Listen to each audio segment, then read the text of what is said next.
dhigataan aan igu talagalay hadduu ilaahay raali ka noqdo waxaan rabaa ummadda Soomaaliyeed meel walba ay joogaan runtii waxa weeyaan maanta imaashaha uu maaday kama lahayn dan gooniya laakiin waxa ay damqisay inay jiraan dad ani ila mid ah oo ku xareysan xeryaha magaalada Muqdisho ay ka mid tahay xerada ciidanka Martini runtii waxaan rabaa ummadda Soomaaliyeed meel walba ay joogaan inay sida u garab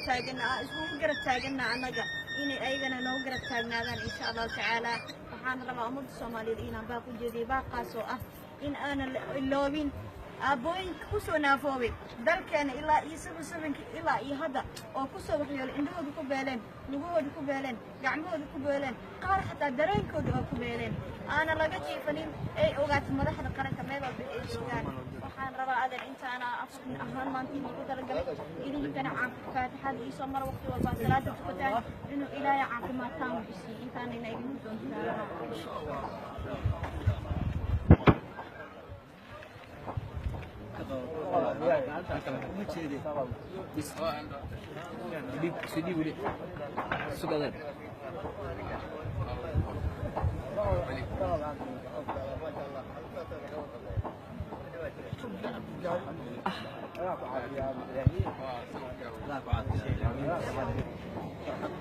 فرحتكم